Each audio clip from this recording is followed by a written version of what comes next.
The fluorescent lights of the hospital cafeteria buzzed overhead as Marcus Chen stared at his daughter's hospital bill, the numbers blurring through his exhausted tears. $300,000 for the experimental treatment that could save 7-year-old Emma's life. He had 60 days to raise half of it, or they'd be moved to the bottom of the waiting list, a death sentence disguised as hospital policy. His phone buzzed. Another rejection from his loan application. That made 17 in 2 weeks. Marcus folded the bill carefully and slipped it into his worn jacket pocket, right next to Emma's latest drawing, a crayon sketch of the two of them holding hands under a rainbow.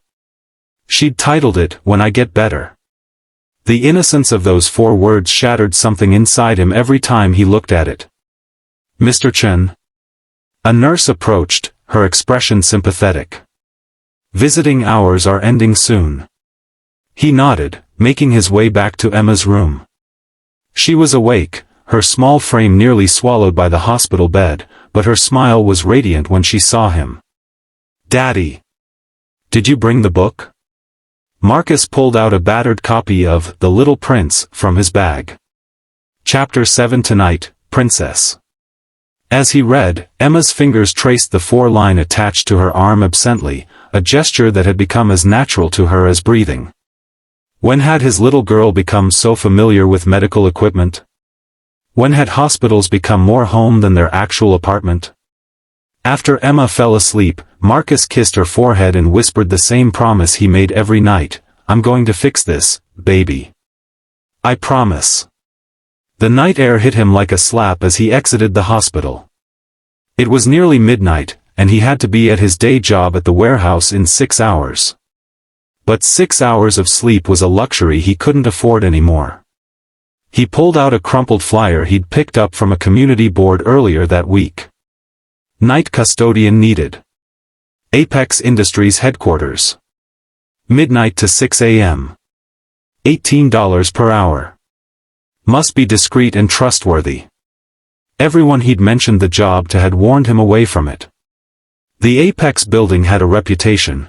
People said it was haunted, that strange things happened there at night, that the previous custodians never lasted more than a week. But Marcus didn't believe in ghosts.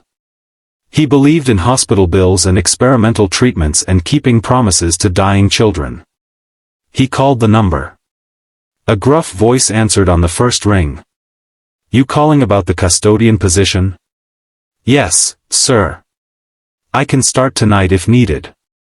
"Tonight?" There was a pause, then a dry chuckle. "You that desperate or that brave? Does it matter?" Another pause.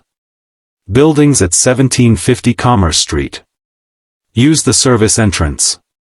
Don't touch anything that doesn't need cleaning, don't open any locked doors, and whatever you do, don't go to the 42nd floor. Understood?" "Understood. Keys will be at the security desk. You leave when the job's done or when the sun comes up, whichever comes first. Cash payment, weekly." The line went dead. 2 hours later, Marcus stood in the lobby of Apex Industries, a gleaming monument to wealth that made him feel like a smudge on a perfect window. The security guard, an elderly man with kind eyes, handed him a ring of keys and a maintenance cart. "You sure about this, son?" the guard asked. "Last guy quit after 2 nights. Said he heard voices." "I need the money," Marcus replied simply. The guard nodded, understanding weighing heavy in that gesture. "Fair enough. But if you hear anything strange on 42, you just keep walking." "Mr. Whitmore's orders."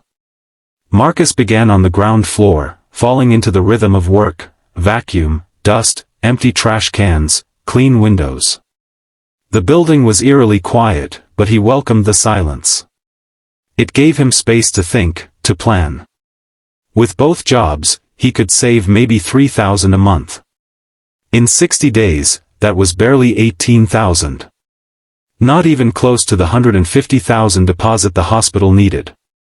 By the time he reached the 30th floor, it was nearly 3 in the morning. His body screamed for rest, but he pushed forward. The 31st floor. 32nd.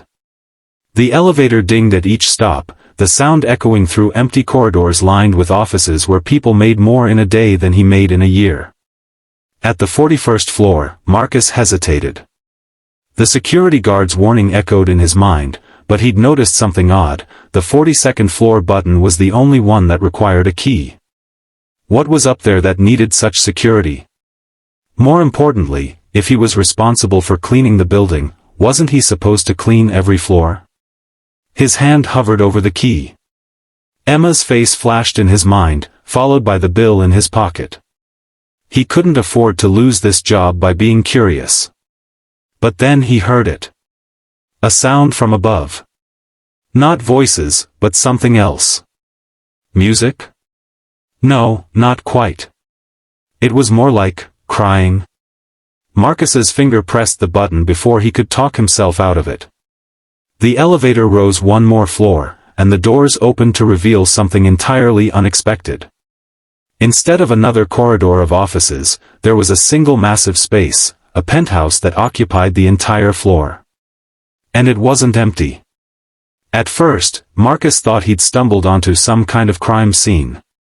Papers were scattered everywhere, furniture was overturned, and in the center of it all, sitting on the floor surrounded by photographs and broken glass, was a man in an expensive suit that probably cost more than Marcus's car. The man looked up, and Marcus recognized him instantly.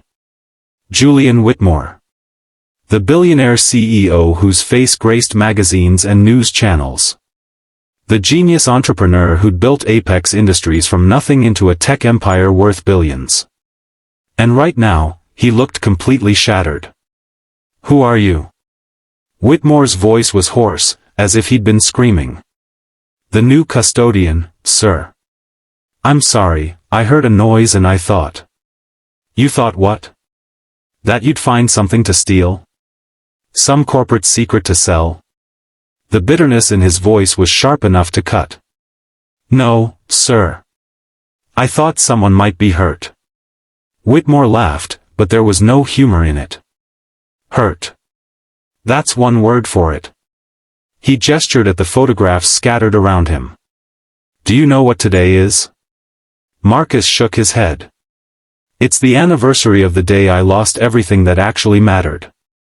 Whitmore picked up one of the photos. Even from a distance, Marcus could see it was a picture of Whitmore with a woman and a young girl, all of them smiling. 5 years ago today. Drunk driver. My wife died instantly. My daughter held on for 3 days. The air left Marcus's lungs. "Sir, I'm so sorry. I'll just..." "She was 6, Whitmore continued, as if Marcus hadn't spoken. 6 years old. Do you know what 6-year-olds are supposed to worry about? What toy to play with? What story to hear before bed? Not whether they're going to live or die." His voice cracked. "I had all the money in the world, and it couldn't save her. The best doctors, the best hospitals, the best everything, and she still left me." Marcus found himself moving forward, pulled by a recognition he couldn't fully explain. He sat down on the floor across from Whitmore, this titan of industry who was, in this moment, just a broken father. "My daughter is 7, Marcus said quietly. Her name is Emma. She has leukemia.